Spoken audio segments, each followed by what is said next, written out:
Hello and welcome to episode 87 of the Cutie Art Crusaders for March 4th, 2014. My name is Rainbow Plasma. I'm the organizer and this week's editor, and today I'm joined by...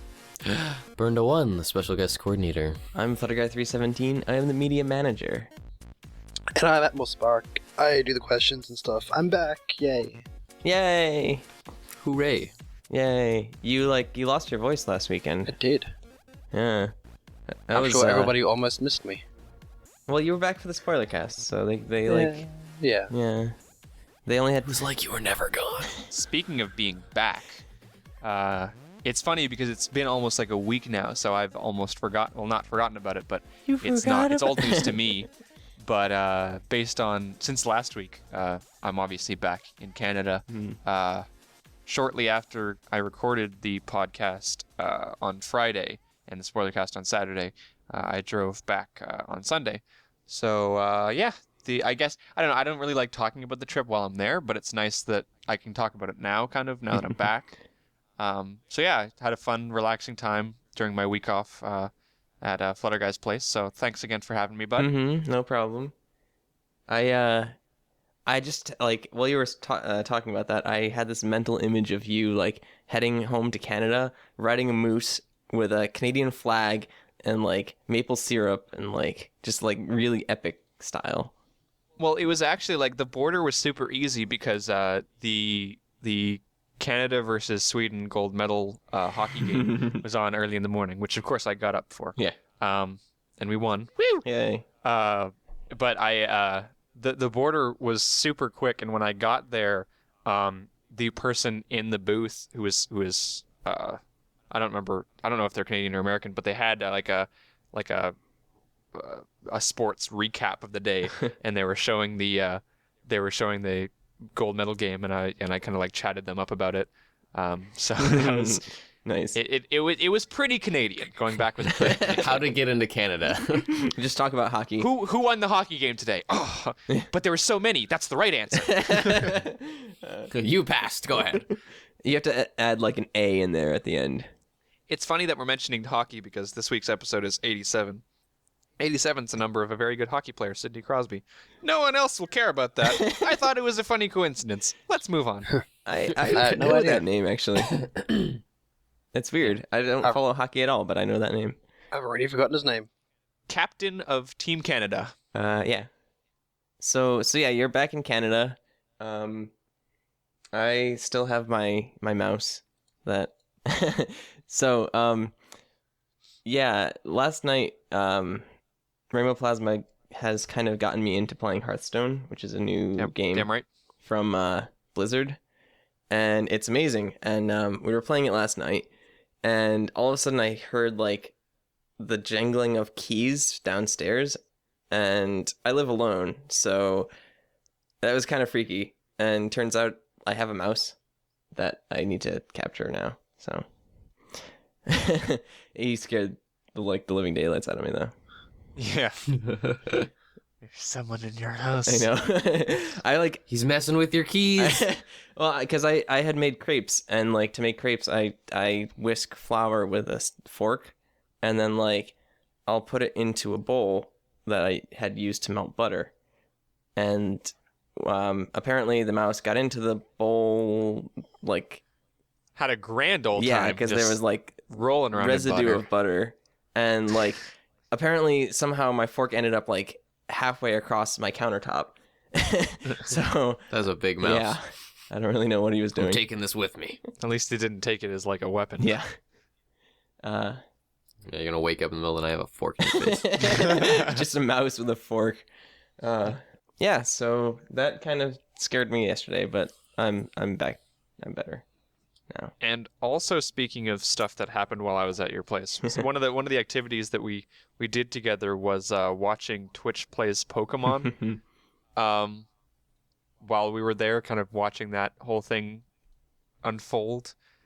So for people who weren't aware, which is surprising to me, there was this new Twitch channel that came up that basically was playing the old Pokemon games, Pokemon Red, I believe. Yeah. Either red or blue. And basically you could type a command into the chat and the game would register it and do it which sounds great, except for the fact that there's 100,000 people doing it at once. So it's kind of random. Mhm. And today, I guess early this morning on the Friday, March the 1st, they actually beat the game.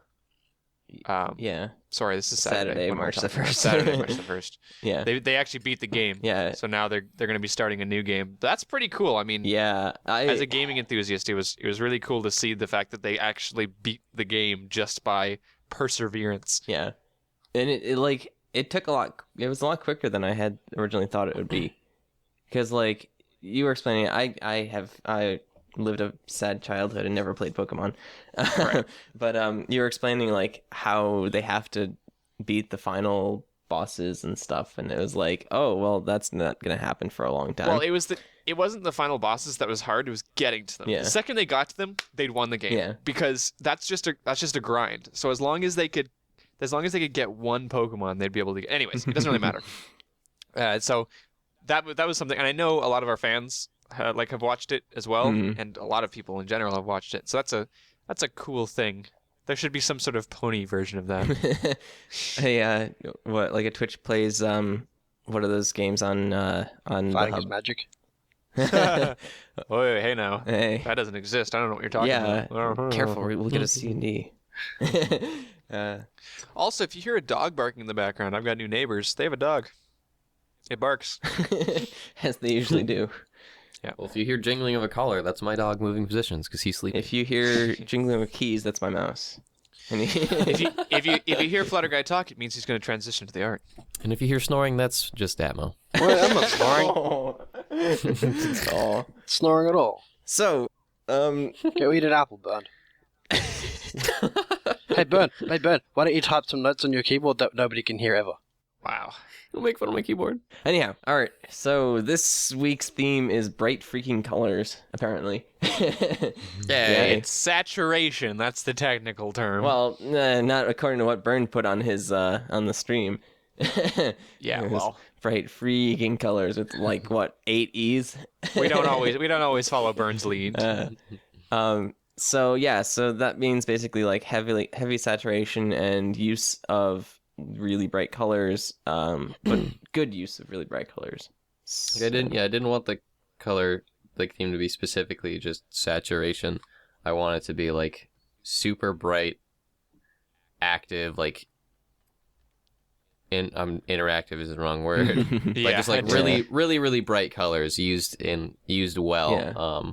Or it's like their qualities, which is usually having an extremely high saturation, and just like the qualities of those colors. But I don't know. So I mean, That was kind of like my goal. the best way to explain it is just to show some of the art. So let's jump in right to the first 2 pieces, which we're going to show Whoa! side by side. I know. 2? Whoa, big change Wow, there. ridiculous.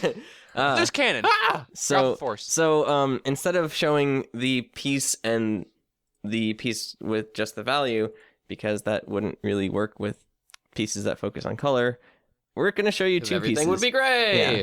We're going to show you 2 pieces because they're by the same artist, the lovely Iopichio.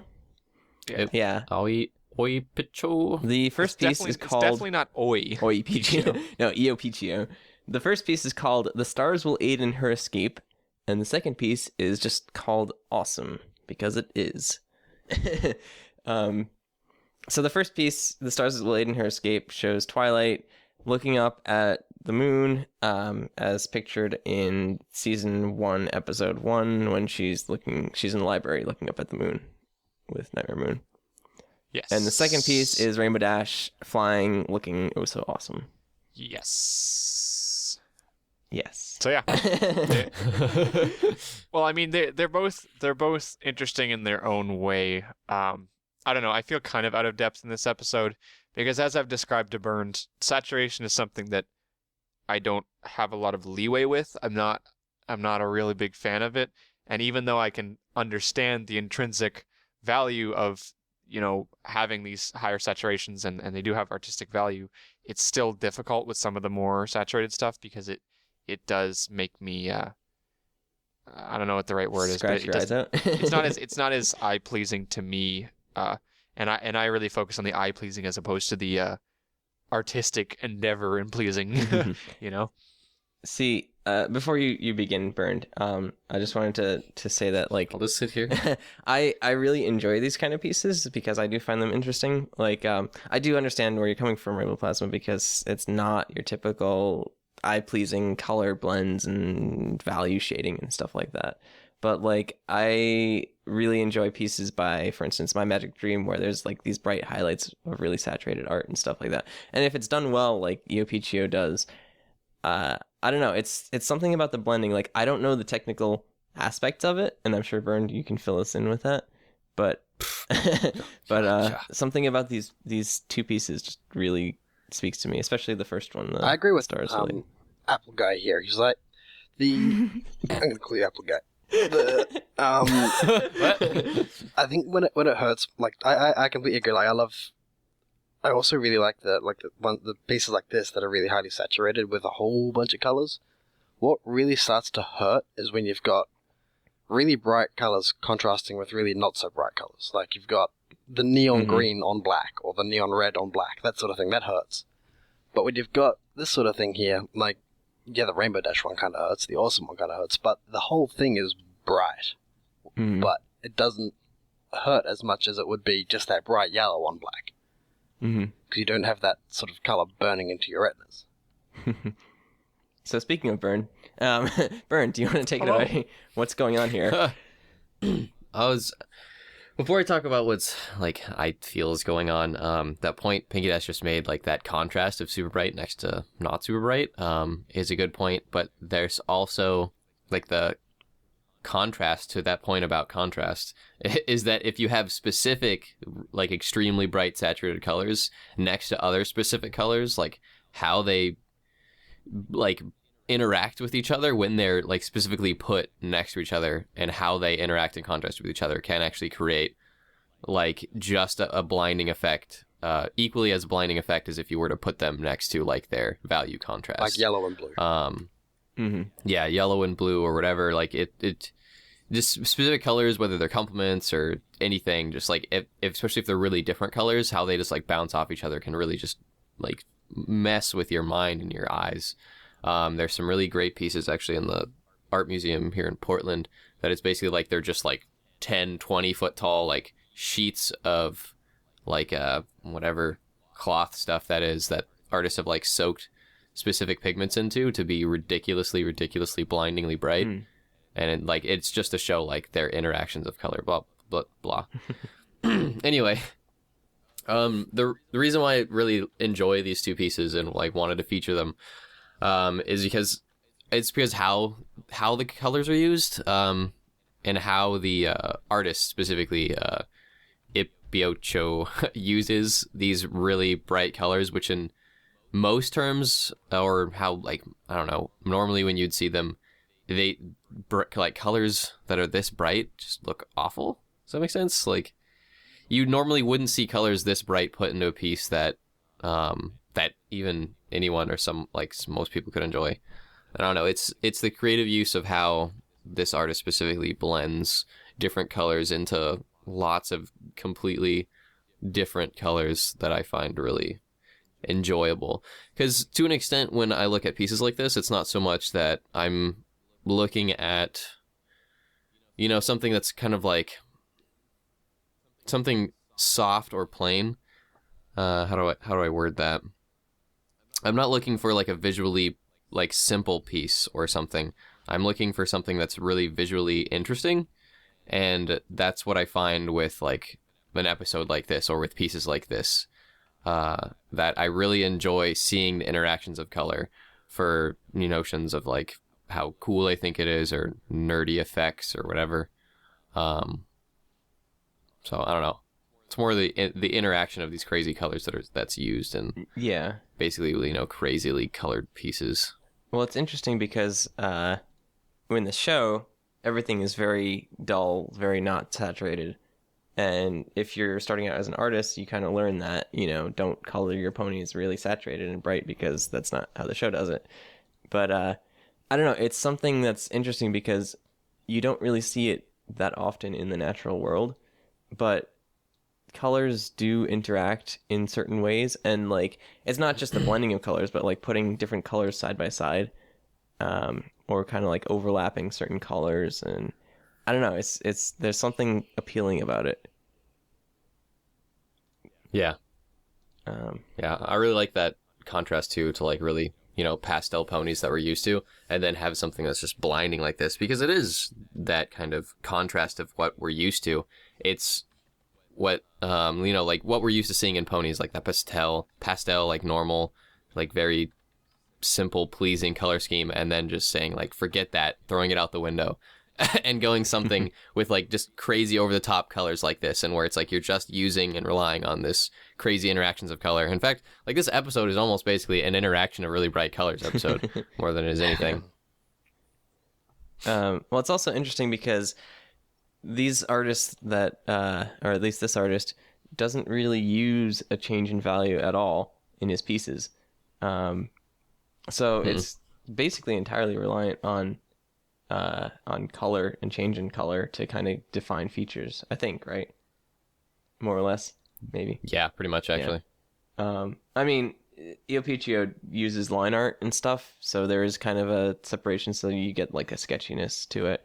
But to kind of shade and define features and stuff like that, it's all colors, which is... Yeah, it's shifts in colors. Like, there's definitely some, like, shifts in value of colors, but it's kind of the quality of that color more than the artist is using, actually, like, shifting the value darker. Like, on the Twilight piece, there's definitely a lot of shifts in value, but if we move over to the Rainbow Dash piece, like, it's all one value, really. Like, in the top right corner, there's some more muted colors. Yeah. But pretty much everything else is just, it's a bright, pure quality of that color, and just blend that in with other crazy colors. Yeah. Yeah. So something I wanted to bring up about this first piece, The Stars Will Aid in Her Escape, is that it is based on a PMV by the same name that is done of the song Cosmic Love by Florence and the Machine, which is an amazing PMV, and you should definitely check it out if you haven't already. It would be probably my favorite PMV. So yeah, I love the moon reflection and how her eyes are showing through the hair. Mm-hmm. And also just her specific, like, hair, like, right on top of her head and eyes. Like, look at those colors specifically, like, how the artist uses that, like, weird violet blue rainbow on the bottom part of Twilight's hair, and also that really bright turquoise in the bottom of her eyes. Like, where would you ever see colors like that on anything?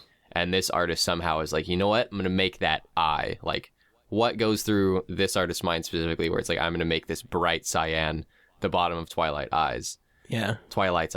So it's just how this artist even thinks of using specific color choices. It's like, you're crazy. Yeah, I do love awesome. how creative people are when they come up with like these random color schemes and they look fantastic. Yeah. No. And it's definitely a talent, because you can see a lot of like novice artists or artists who are starting out who try to use more saturated colors, and it doesn't really turn out to be the best. But you definitely have to be a really good colorist to kind of know what colors go well next to other colors and what colors to blend in together and stuff. Definitely. I also really love the little bottom part of her hair. What do you call it? Like, not her bangs, but that other little part of her mane below her chin. Yeah. Like, you have blue, cyan, red, violet, and yellow in the middle. Yeah. Like, what the heck? It's a full color wheel right there. Almost. Yeah. Yeah. Yeah. Going back to the Rainbow Dash piece, just really quickly, like, there is pretty much every single color. Although Rainbow! Yeah, it's a rainbow piece. So, and it, like, the Stars Will Aid in Her Escape, that piece, there are some really vivid, saturated colors and stuff.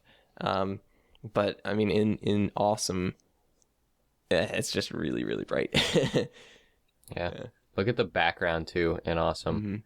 Where the artist is, like, hinting at clouds and hinting at the sun, and it's a lot of the work there is done in color more than it is in how they're actually shown. Yeah. All right, so we're going to move on to our next piece, which you might want to put your sunglasses on for. This is Color Magic X by Muball. And this is a piece of Twilight with an insanely saturated everything except for her body. Well, even her body, because it's saturated white. So, Yeah, this. The body on my monitor is saturated pink. What? Yeah, it's my monitor is probably not calibrated. Yeah, I correctly. can see there's a bit of pink. I A can bright see. pink. Yeah. If you click on download, like the download, it'll bring up the image surrounded by white, and then you can notice that little hue shift Yeah, it's definitely pink. if your monitor is calibrated. Oh yeah, It's like- yeah, definitely. Yeah, extremely bright value of pink. Yeah. Yeah. But earlier when I was trying to formulate the correct intelligent words for interactions of crazy colors, this was a piece I really wanted to feature because it's the interactions of crazy saturated colors and how like them juxtaposed or placed next to each other to create just crazy mind-boggling effects almost. So this was really one of those like interactions of really bright colors that I wanted to like feature, put on the screen just to like show what other like really saturated colors can do next to each other. So like every like wherever my eye goes in this piece, it's placed on a different interaction of colors. So like some of my favorite places are like her tongue and eyes, like that cyan next to the yellow. And then her like the shading in her neck where you have like these blue lines and then yellow like striped lines really quickly, like that hatched there. So it's like that really bright yellow next to that really bright pink. It does basically these crazy things and creates these really interesting interactions. And then that yellow in the background, like having the red inside of it, also creates a completely different feel. And I don't know, it's just it's crazy and it's super cool. Yeah. Well, this is kind of like what I was saying in the last one with the crazy color schemes that people come up with, and it makes it look incredible. Because this is just. And it's one of those things. Sorry, go ahead. Go ahead. Okay, well, I was gonna. no, You go. go. I'll Emma shoot. Spark, you go. Emma Spark, go. Okay. No, I've lost it now. Burned, go. Dang it. Sorry, you don't talk enough. And wasn't used to You don't shut up making enough. more than 2 sentences. Oh. I'm sorry. Oh. All right. Well, I'm gonna talk more. Now I forgot what I was gonna say. So big bright colors. Yeah, no, like what you were saying, Atmos Spark, the Muball definitely was able to choose the right colors to use in this piece for the color scheme, and like, yeah, Okay. it does kind of like get at you a little bit, and I know Rainbow Plasma kind of may have wandered away because of the whole colors, but he's back now. But yeah, it's, you know, once you get over the initial shock value, like there's a really, really well done piece of art here. Okay, now I remember what I was gonna say. I was gonna say it wasn't one of those things where a piece like this is supposed to be like visually pleasing or like pleasing to the eye. It's supposed to be about its craziness and about the interactions of colors. And I also like to point out that it's a piece. This piece is created in CMYK, cyan, magenta, and what's the other one I'm Yellow. forgetting? Yellow And black. So thank you. And then K is black. Yeah. So cyan, magenta, yellow, and black. Ah. CMYK. Yes. So you have like Black and Twilight's eyes, and then everything else is some kind of crazy cyan, some kind of crazy yellow, or some kind of crazy magenta. Like, and it's those colors interacting with each other and being put on top of each other. It's actually creating some of these crazy effects, and I actually didn't notice that before, and I just picked up on it now. So like those are traditional like ink pigment colors, and it's subtractive, meaning that the more colors you add, the more it becomes closer to black. Mm-hmm. The more black it becomes, the more colors you have, blah, blah, blah. Where RGB, the opposite, is additive. So, if you think about like a monitor, a computer monitor, you start out with black and you're creating light, you're projecting light.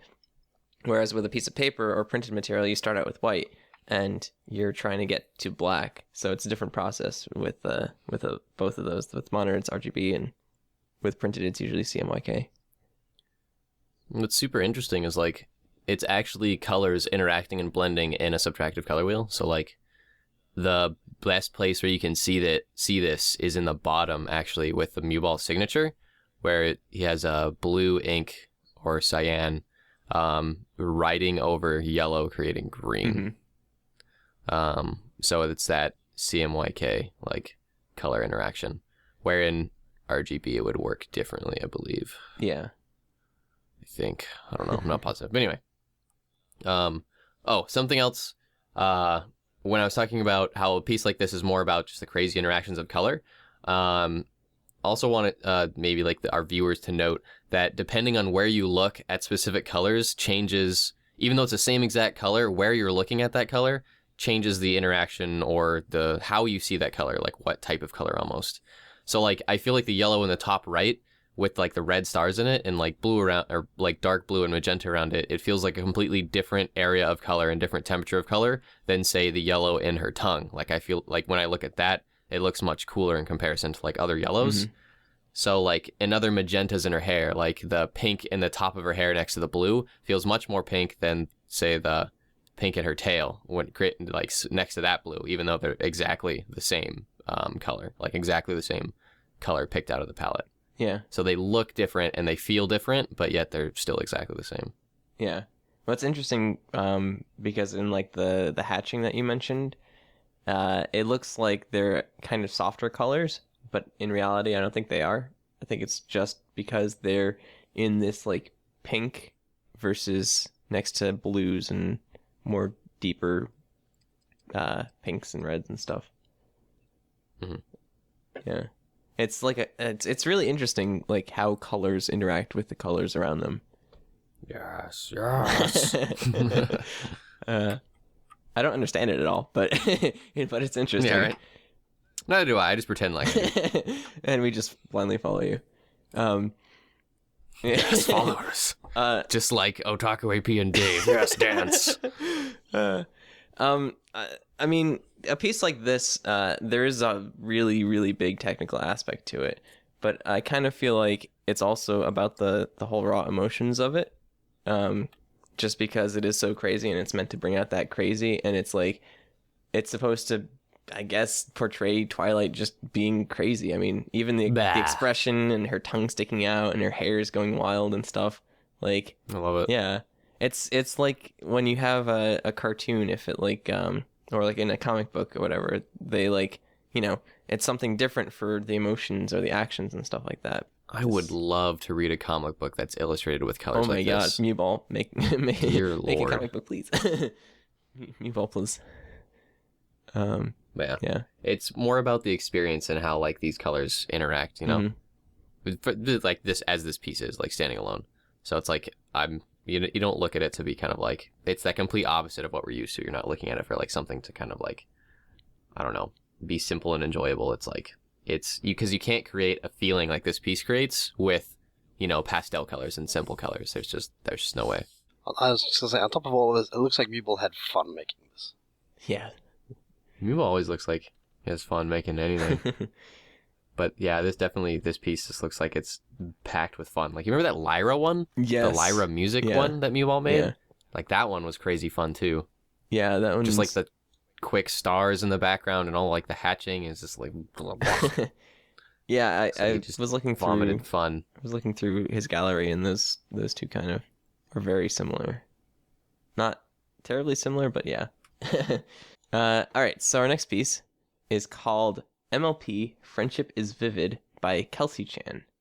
Yeah, these colors seem a bit more subdued, but maybe that's just because I've been staring at the Muball piece for too long. No, that definitely struck me when I first saw this one. It's still those really, really bright, saturated colors absolutely everywhere in this thing, but it does look like it's muted a bit. So whether Kelsey, I'm assuming is female, whether she's like put like an overlay over top of it, which just mutes all the colors at once, or they've done it so that it's saturated but sort of, and I guess washed out a little bit.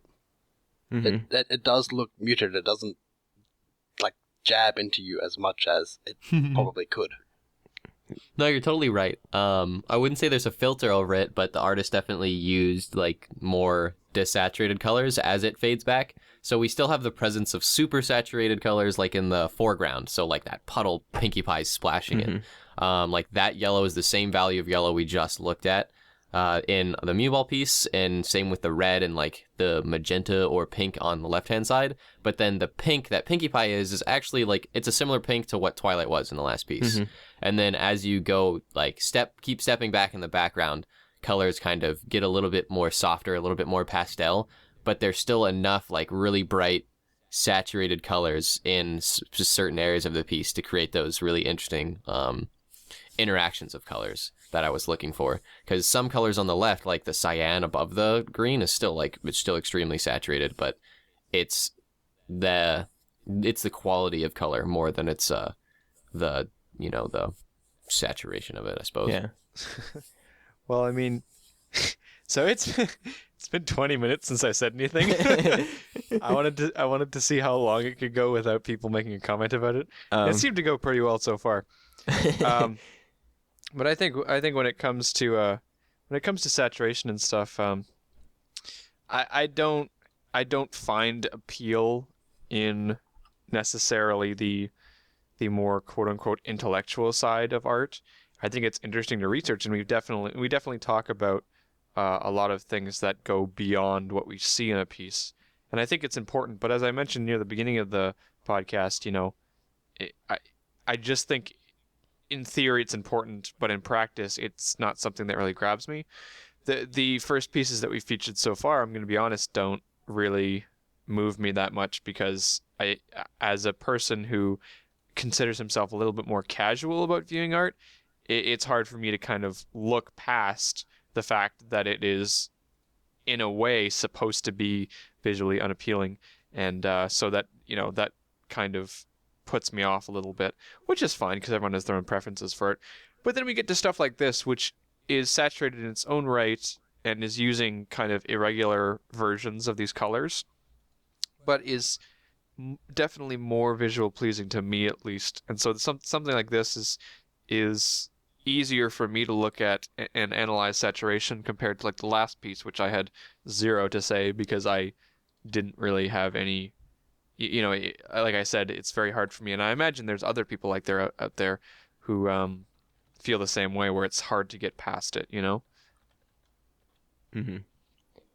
Yeah, I think it's an interesting point though too, because it's probably not an equal amount, but there's still plenty of people out there who hold like the opposite mindset, where it's like they really attach to something ridiculously bright and vivid like that because, I don't know, they enjoy it for whatever reason that is their own. Oh yeah, of course. Because like I don't go out of my way to find like crazy saturated color pieces because I get some kind of intellectual kick out of them. It's just because I see them like, wow, like that's cool. It hits me and it's enjoyable even for like a simple factor.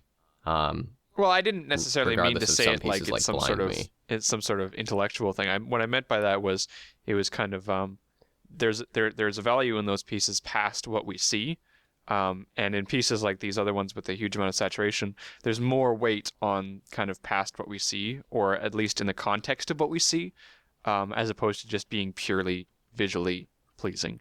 And it's a preference that different people might have. Yeah. So we tried to include a variety of preferences in this episode. The first ones are a little bit more skewed towards that aspect of push the boundaries. Yeah, definitely. Whereas these ones, I believe, are kind of like a blend between pushing these boundaries and using irregular colors, and also making a more traditional visually appealing piece. I mean, that some of that comes down to the line art as well, just the way that artists make ponies, and Kelsey Chan does a fantastic job of making quite cute little ponies, for sure. Definitely the narrative too. Yeah. There's a great narrative here. I mean, they're all doing their own thing, and they're showing off their personalities well, I think, Absolutely. even in the subtle things. I mean, we've got the more obvious ones. We've got, like the Pinkie Pie and the Fluttershy, I think are kind of obvious ones. But I mean, and Spike is really obvious as well, and Rarity is really obvious. But then there's other stuff, like there's, Rainbow Dash, and there's Twilight being, she's investigating something. Inquisitive as per usual. And Applejack is kind of calm and relaxed, and I think that's a lesser known side of her personality. So, there's a lot of emotional research done in these ones. Not to say there isn't in the other ones, but it's more tied to the characters, I guess, and more tied to a scene, and that's another aspect of art too, right? There's some art that is meant to stand alone and focus on characters or something by itself, and then there's these kind of art pieces that focus more on a scene, which is interesting to kind of think about. And I guess we'll have to go over that in a different episode. Yeah, it'd be really fun to go over, like, not abstract art, but just abstraction, where you Almost look like at a portraits piece. in a way.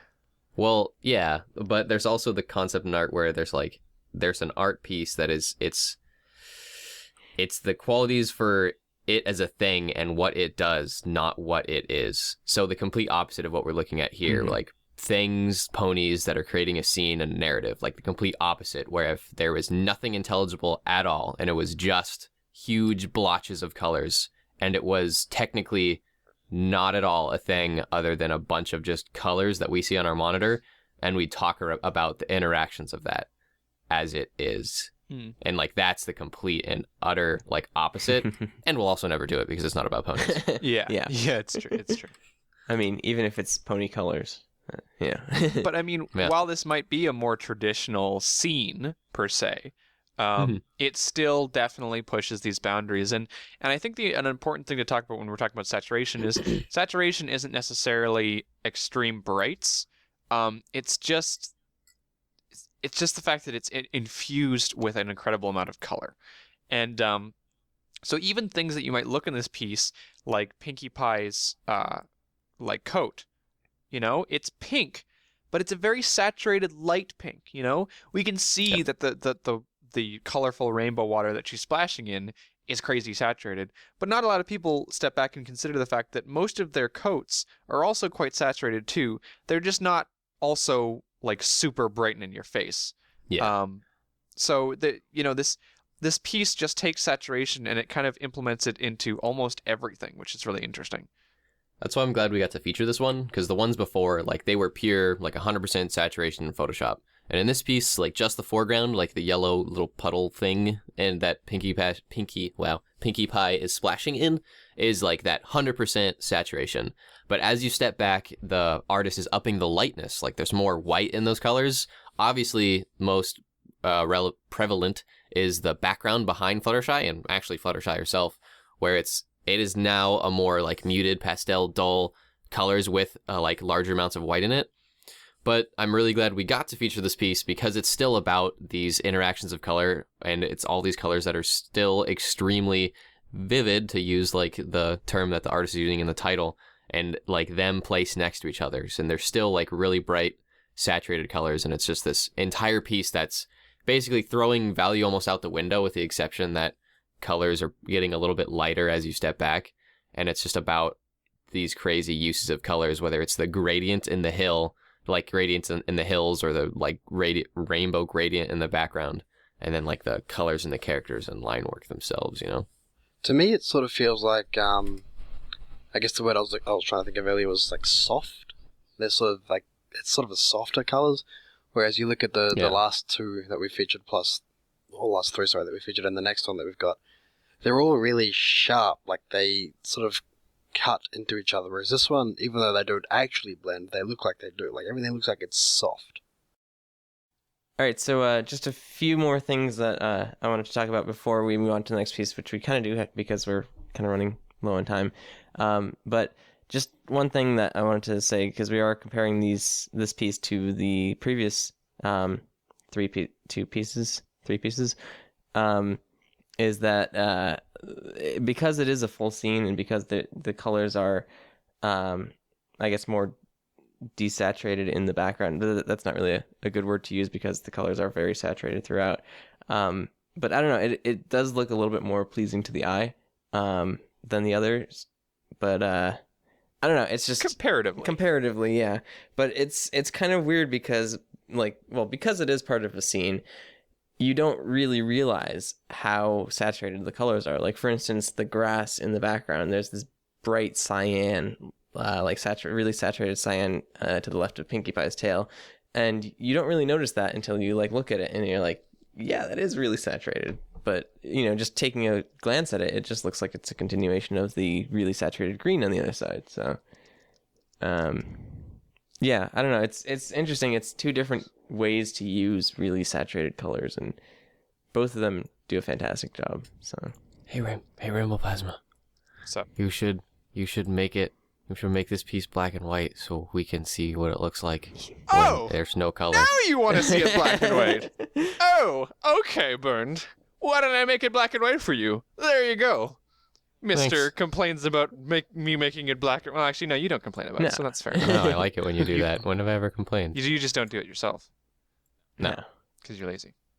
I do it when it matters. Well, now I'm going to put it upside down. Look. Zoom in. Now it's a completely different piece. Oh my goodness. How dare you? All right, it's This back. is anarchy. Wait, upside down, backwards, not saturated. Saturated.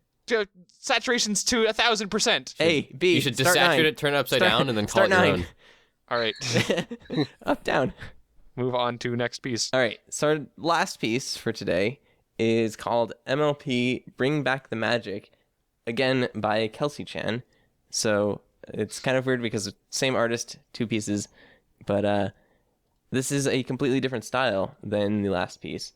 Well, Not- completely is a very strong word. Well, I mean, there's a lot that's different about it. For instance, the previous piece, there was a lot of line work that you saw. In this piece, not so much line work.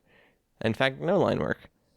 Yeah. I mean, it's still got the use of these really saturated colors, but again, like the previous piece, it doesn't look as saturated as our first 3 pieces.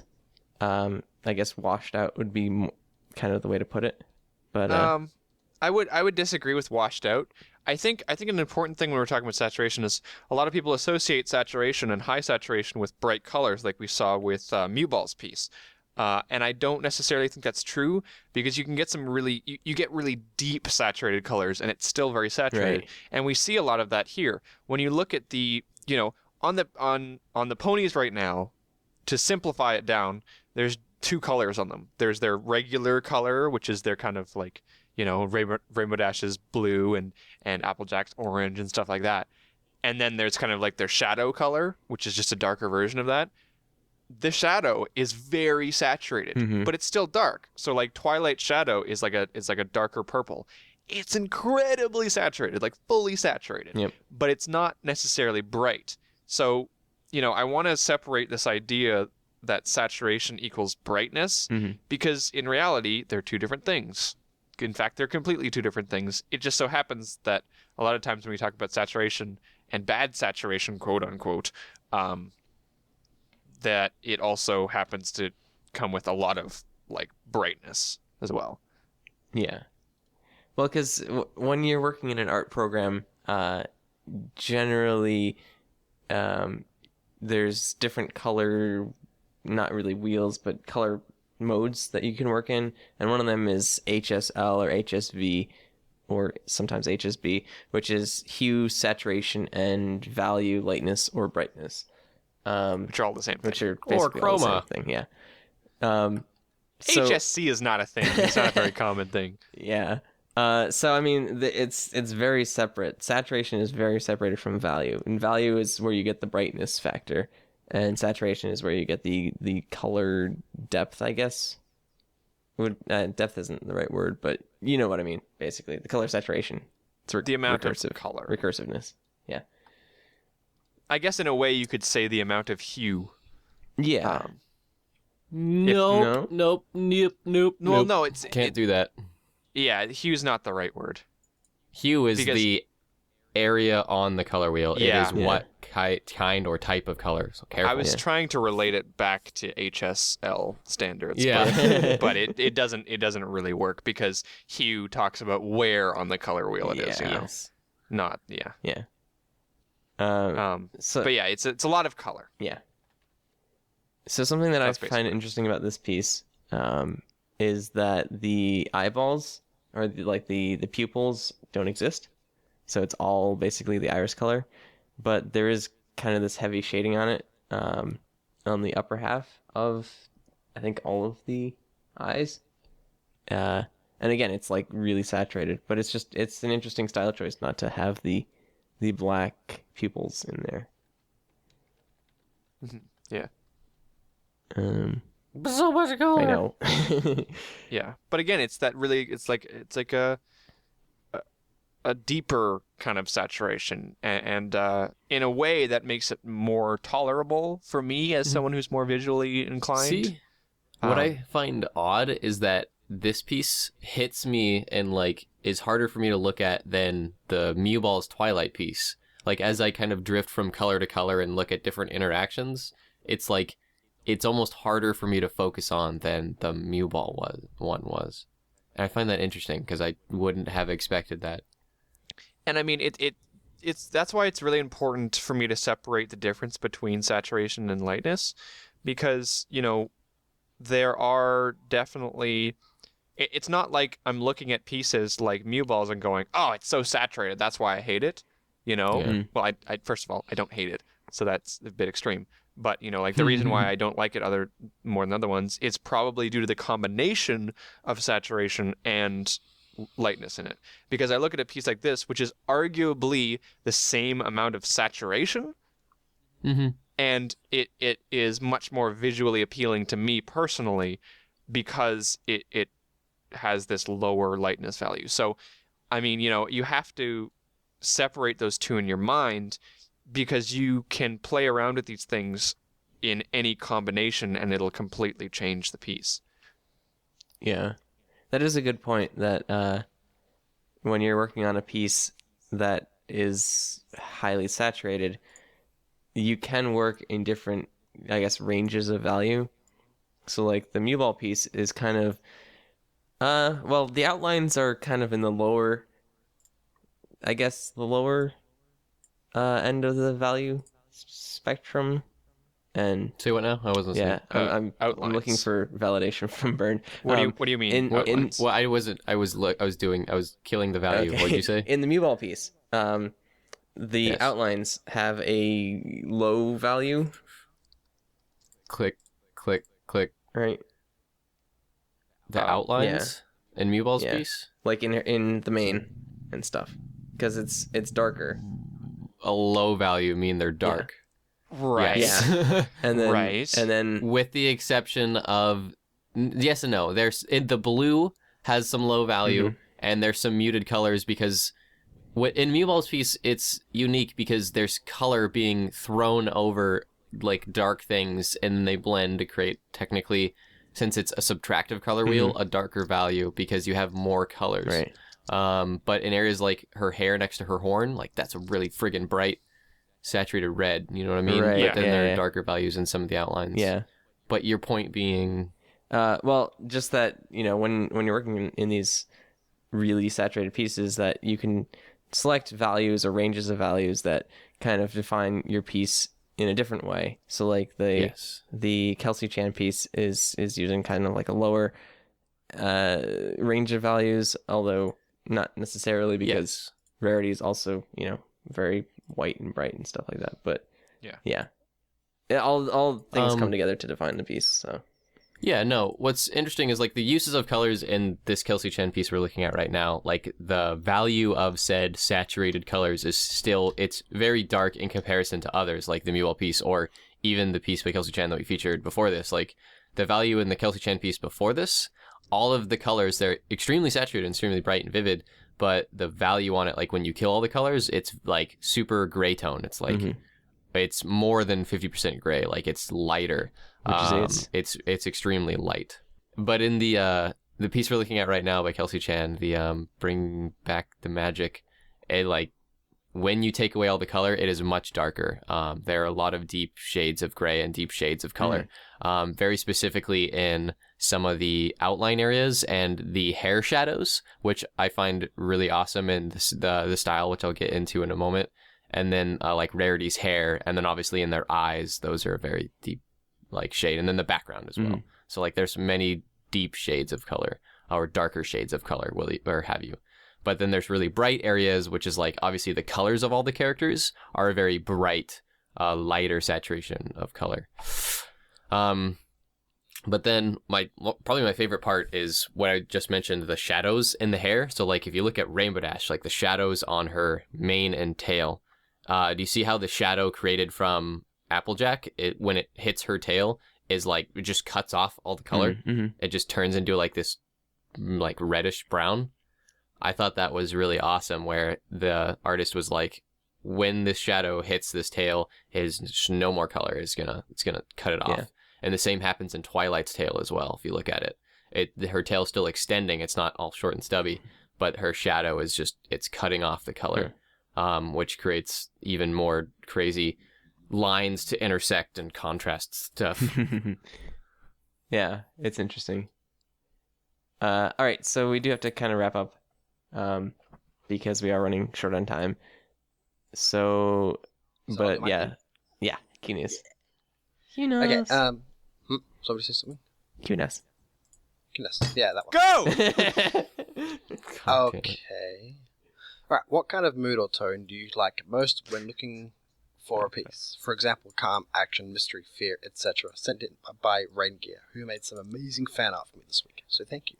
Yes, thank you, Ranger. You're amazing. I always get into arguments with people because no one has the same definition of epic, but I have a definition in my head, and I'm going to use it. So epic, and the way that I'm going to describe it is if you go back a couple of weeks to the Octavia episode where we featured a Fox and Shadow piece, which I will put up on the screen with Octavia standing, and there's like lava going everywhere, and it's like it's kind of skewed, and I don't know. It looked epic. That's my version of epic. That's what I like to see the most. Mm-hmm. Epic, dramatic. Yes, Is dramatic there kind of a is a good word, crossover too. with dramatic? Yeah. Okay, that's what because I felt like that piece was very drama, not it. Blech, Yes, dramatic. yes. Yes. Kind of, Diagonals. yes. Ugh. Not exactly, but yes, it's an aspect. Yes. I Quite. am pretty much the same way.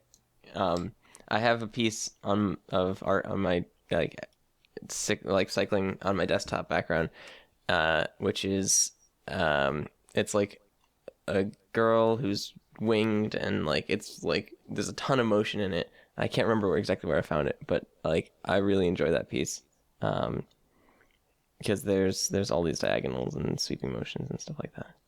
I'll send you the picture. Thank you. Okay, one of my favorites is action stuff. You'll know me. I'm a big sucker for force perspective, which is mainly done through action. Like in action sort of things where you can see something flying or like something's dropped or whatever. So that's one of my favorites, but that's not to say that I don't like everything else as well. Like even if I have a least favorite, there's always going to be that one exception that I love of that genre. Mm-hmm. Sometimes epicness or action is too busy for me. Like I still love a lot of pieces like that, obviously. Like when I think of epic, I think of Zyamo 5 is the artist that comes to mind. And I love a lot of his pieces for different reasons, but a lot of times stuff like that's really epically actionated gets just too, I don't know, busy for me. Calm, mystery, fear.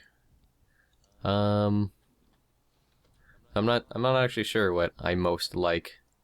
I kind of like the really I don't know, interesting pieces to me. Like when I look at them and it's like they do something kind of crazy or weird or color aspect or stuff that's, I don't know, different than the norm. Well, I think different is a good word. You know, just something that does something a little bit differently from the norm. Yeah. Because I'm like, I don't know what would be my favorite anymore because like I have over 160 pages of favorites and I kind of lose track. Right. So I'm not sure. I don't know. Maybe I like inquisitive tones or notions. Just different, interesting, I guess, tones. I like different or interesting tones. Yeah. I'll go with That that. makes sense.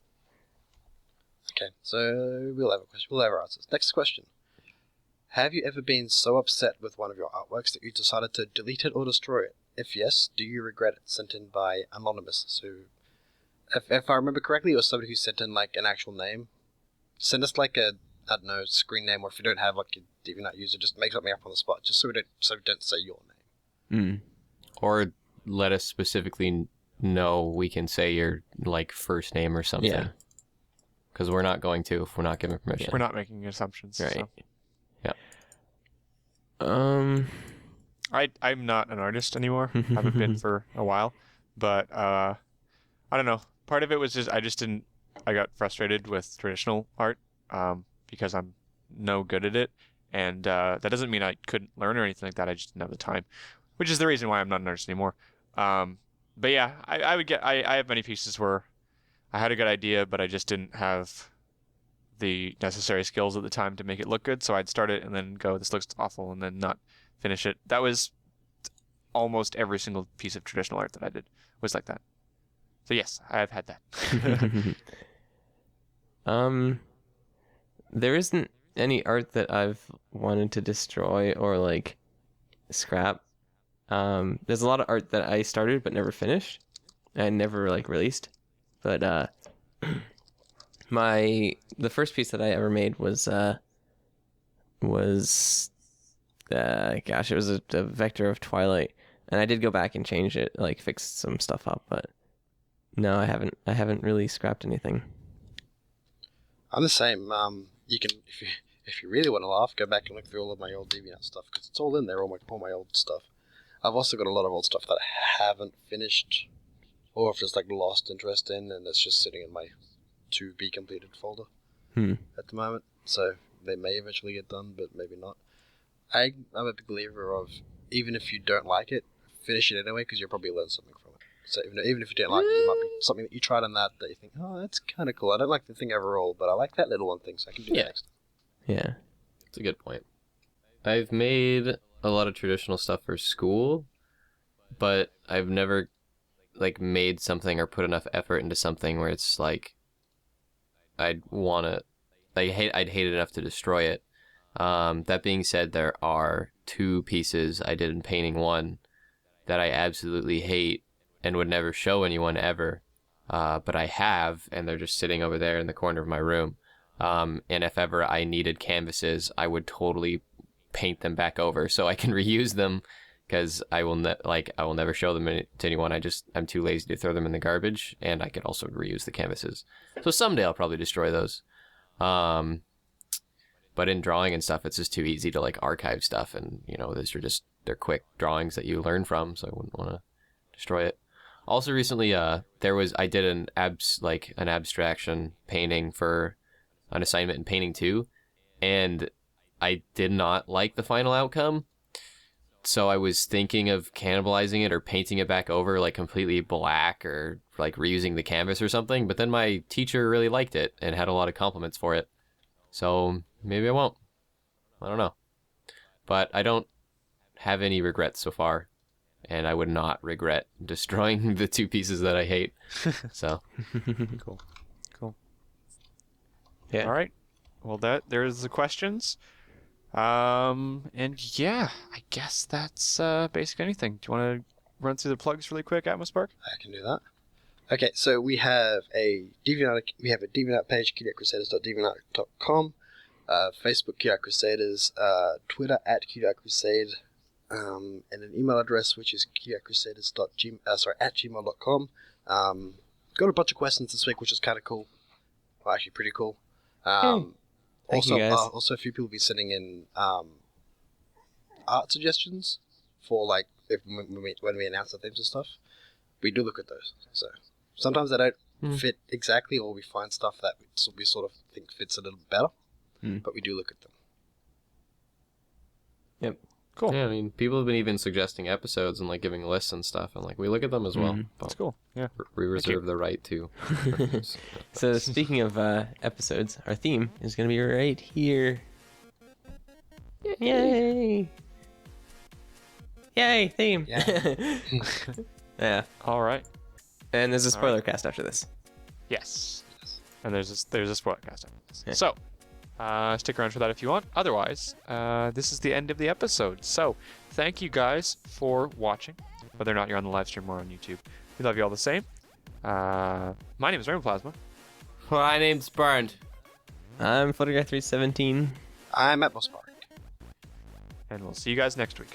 Bye! Bye.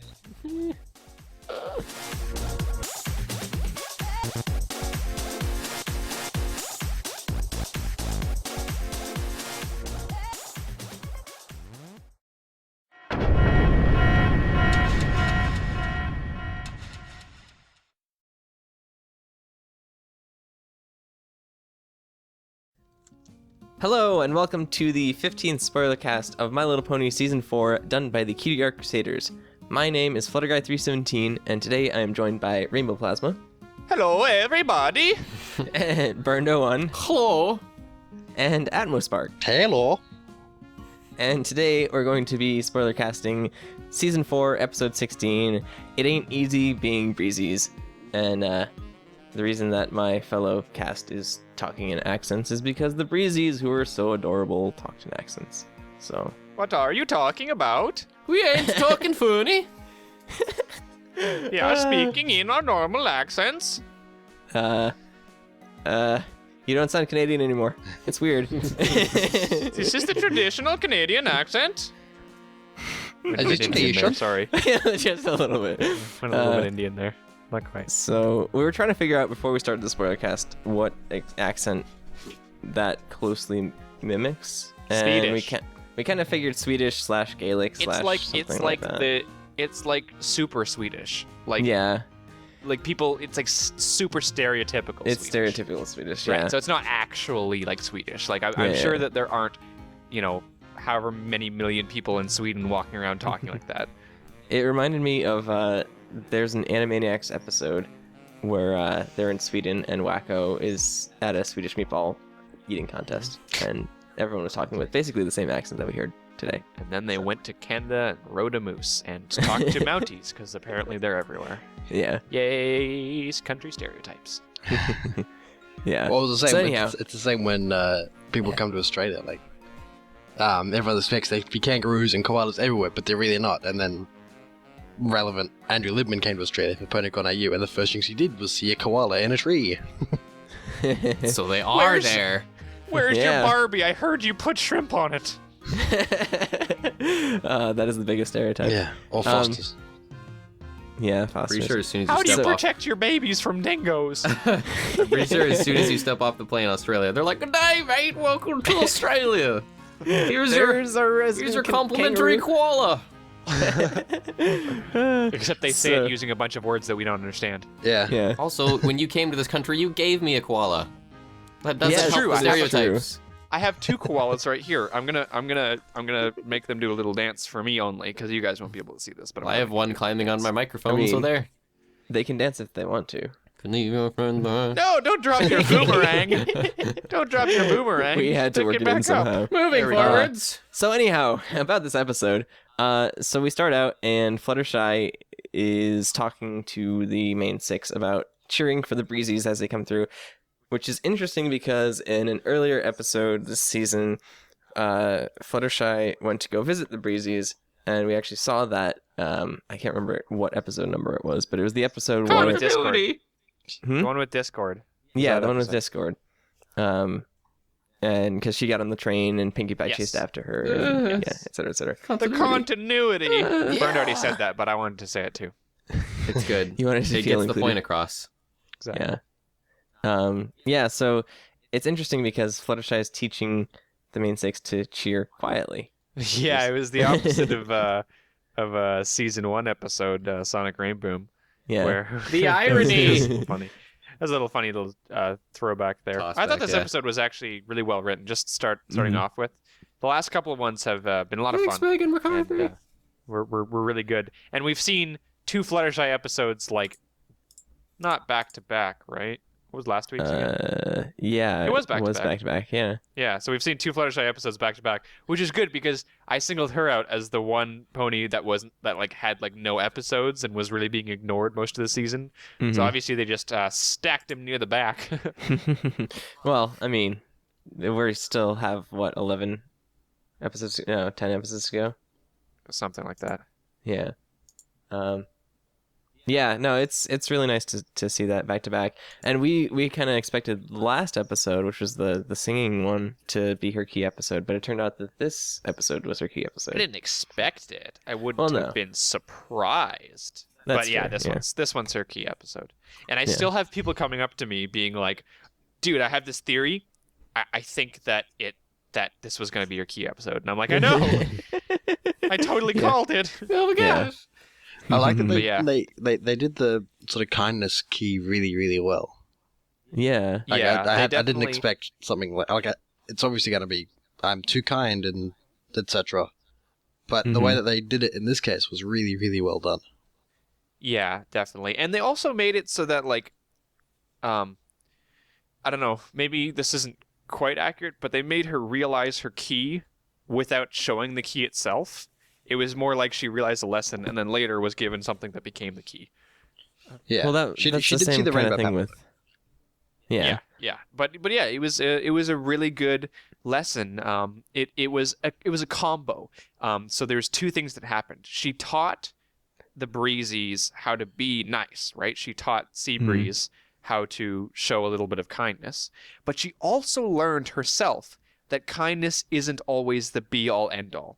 And I think that's really important because it shows this dual message of like, so good. you can be kind and you should try to be, but you have to realize that you can't, that Fluttershy can't just be her element and that's it. She can't be one dimensional and she can't be this, doormat. And she has to learn that kindness isn't everything. And sometimes you just have to put your foot down or hoof down and, be firm with people. It's like raising And kids. I think that's the best. I think that's the best way to do it. These kind of things. Yeah. Well, and this is interesting because like a lot of people, mostly on Reddit, will say that, oh, this is the same kind of lesson that we've learned before with Fluttershy and whatnot. But like in last week's episode, the whole baby steps thing came up, and it's like, yeah, something like that requires baby steps. And in this episode, it's a little bit different because like they did need her help for a time, and so she did show them kindness, and like she wanted to help them, but then they kind of took advantage of that, and like it's kind of like the Rarity episode where she took advantage of her generosity. Yeah. Yeah. But yeah, so it's a completely different kind of thing, but like fairly similar. I'm so sick and tired of hearing people talk about how Fluttershy always learns the same lessons over and over and over again, because those people obviously haven't had any issues like she has. Like shyness, fears, all these things don't go away by just suddenly realizing that they're wrong or silly or something. I have had a That's not revelation and what I'll never works. have this problem for the rest of my life. Exactly. Yeah. Some stuff works like that, okay? There are certain like facts. You'll learn a fact and you'll be like, oh, well, I was wrong before. Now this is a fact. I know this is right. No problem. I can change that. There's certain things, and we've shown that in the show where sometimes they'll be like, oh, I just didn't know this fact. Now I do. We're all good now. We can move forward, right? But this is not just some sort of fact that she needs to learn. She knows this, but it's a fear. It's an insecurity. It's a weakness of her. And anybody who's had to battle their own weaknesses and insecurities knows that it is sometimes a lifelong process.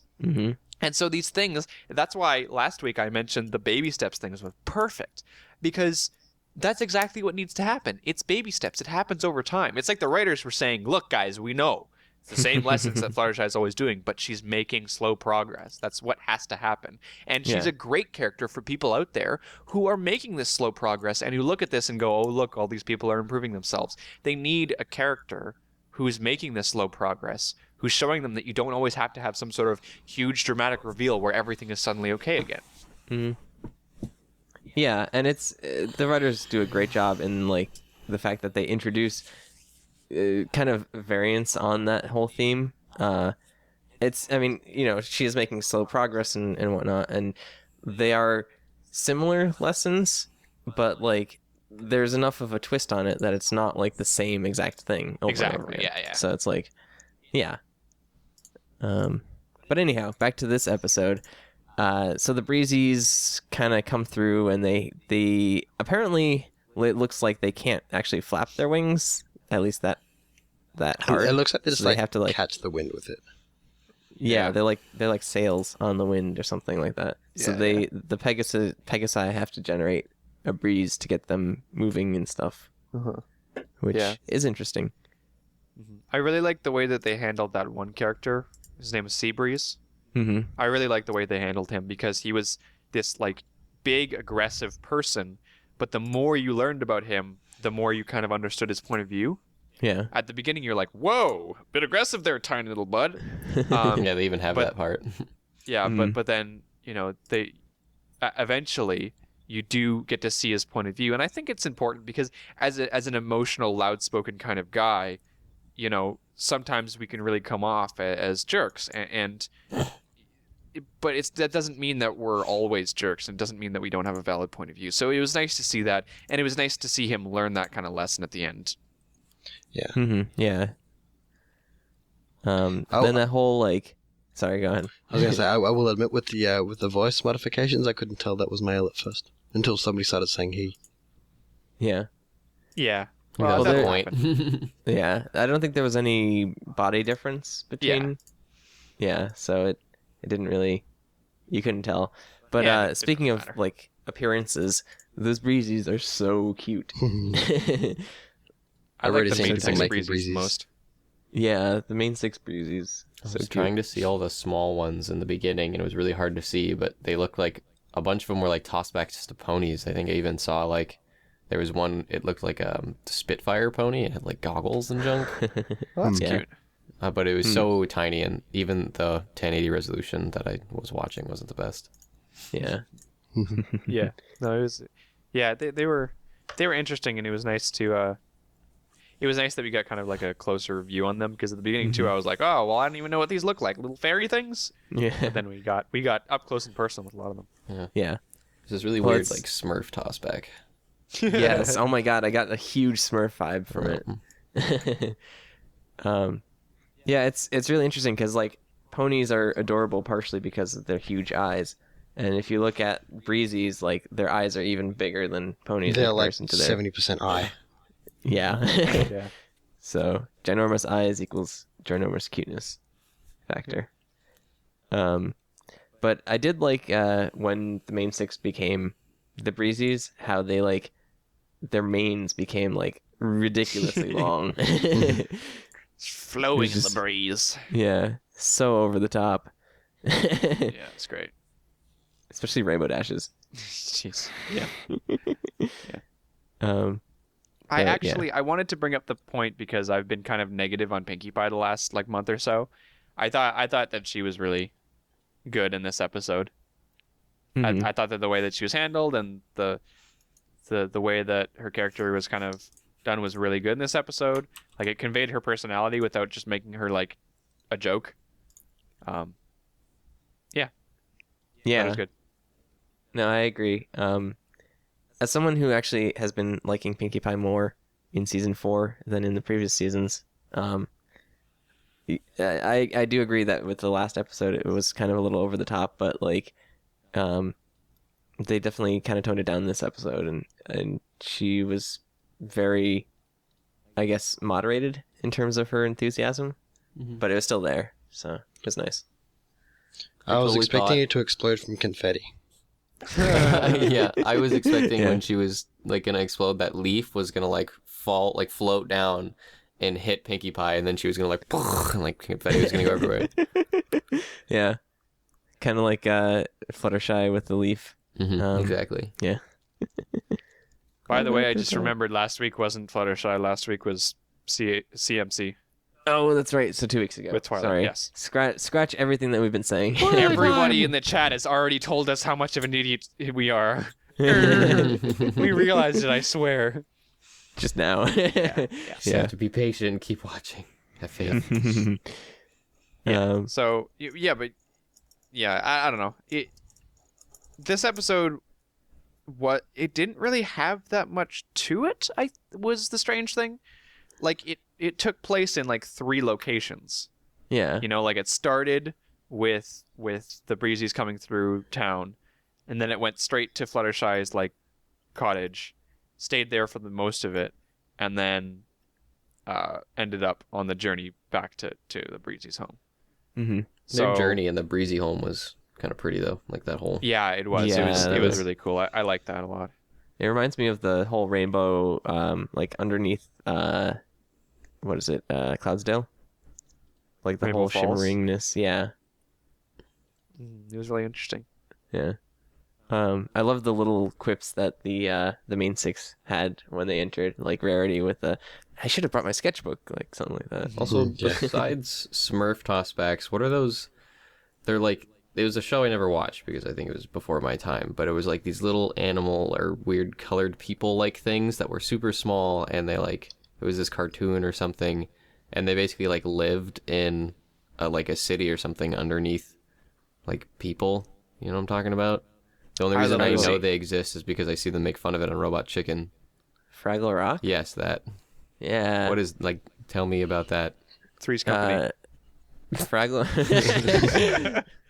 Rock was a show, and I think it was a Muppet style show. Yeah. And I remember watching it. I don't remember much about it though. It was like when there was I remember it was good. small creatures that lived in like this secret little town thing or like city. I totally like thought of that. Maybe more Tossbacks. And it was underneath like this guy's house, and like he didn't know about them, but his like dog did or something. I don't remember. Yeah, his dog did. There's also I really like the little Easter egg with the Doctor Hooves. Yeah, Doctor. Yes. Hooves. Oh my God, that was fantastic. With 3D sunglasses, like because like that was completely unnecessary, and there was no reason for them to be there other than being a little Easter egg tossback. Yeah. Not tossback, wrong term. I just like that word. Yeah. Toss. No, that was fantastic. I didn't even notice it. And then I was looking at some Reddit thread, and it was like, oh my gosh, that's a great connection thing that they just kind of threw in there, because he was wearing 3D glasses and he was with Roseluck, which if anyone who's there was watched Doctor no Who, godly purpose for them to be there. Yeah. Like it wasn't relevant in the episode at all. It was just, hey, he's wearing 3D glasses. Yeah. Yeah. No, it's fantastic. The little things like just kind of make these episodes like that. Something else that I really enjoyed is like when they first go to Fluttershy's cottage thing. It's like showing how all of her animals are kind of displaced. And it's just like the little touches, like the birds are no longer in their house because the Breezies have taken over, and like Angel got kicked out of his bed, so he's like all grumpy. Suck it, Angel. Good. He deserves it. I thought that they might go a direction this episode where they reveal where like the Breezies are like actually horrible things, kind of like the way that they did with the Parasprites, where they're like, oh, they're so cute, and then they destroyed everything. I was thinking that as well, like when I went back to the homeworld. Yeah. Well, I was just thinking that they might, like, oh, we need to help them, and they're so nice and they're so cute and whatever. And then when they actually spend more than 5 seconds just looking at them, they actually realize that they're crazy, and they take over everything. But it didn't seem to work out that way. They're just lazy. Yeah. Well, they were glomming on Fluttershy's kindness like hardcore. Yeah. I mean, can I mention the fact that at some point, Seabreeze goes out to try and catch the breeze by himself, and Fluttershy's like, oh, where did he go? And then she looks left, and then she looks right, and then she looks under her hoof. Yeah. that was great. That was so, I don't even know. That was it's so like subtle, I didn't even notice. Yeah, it's the best subtle gag. I burst out laughing the first time I saw it because it was an amazing subtle gag. Mm-hmm. Oh, It's hilarious. I didn't even notice. Yeah, they didn't even say anything about it. They mentioned earlier, oops, careful, because you could when step on them. Applejack almost stepped on one of them. Yeah. But then they didn't say anything about it. It was perfect. That's comedy. Love it. Yeah, that was really good. Also, Fluttershy in a bee suit. Let's not talk about that. That was interesting. It was a bit weird. So we don't talk about Leo Pony. Yeah. Oh, yeah. No. Oh, no, we talk about Leo Pony all day. You want to go on? I hear it made an appearance. I wish it made an appearance in this episode. Right. Anyways. Yeah. So good episode. I liked it. Yeah, so the Breezes get back home, and it turns out that Seabreeze has a family that he had to get back to, so it was like so heartwarming in the end. The whole ending was like, yeah, and then you like get justification for him being a jerk at the beginning because Just it's wanted like, to see his family. yeah, he had a kid and a wife and Exactly. a home. but he learned an important lesson about being a parent. Exactly. So we've seen 4 keys now: Rarity, Fluttershy, Rainbow Dash, and Pinkie Pie. And it's been 16 episodes, so that means that we should be seeing one around 20 and one around 24 or something like that. Mm-hmm. And then I suspect that, well, first of all, Twilight's will be the last one. That's guaranteed. I mean, like, there's no question there. That's just, there's no reason why they wouldn't put that last. But I also think that they might put her key like in the final episode. Like there'll be a situation. Like here's my prediction, and I'm gonna see if this will come true or not. So you can quote me on this. But my prediction is this: we'll get down to the last episode, whether or not it's a 1-parter or 2-parter or whatever, But it'll be like the last quote unquote episode, and a situation will come up where they need the elements of harmony, but they don't have them. Oh no! So then they're like, well, we've got this box, and basically something happens. They have the 5 keys and they need the 6th, and it's going crazy. And then at the last second, Twilight will find her key, and then it'll unlock, and they'll be able to defeat the evil that happened to. Spoilers. Are we doing r/My Little Conspiracies now? Or? That was significantly less detailed than I probably wanted it to be, but you know what I mean. We'll have 5 keys. We'll get the 6th one. It'll solve the problem.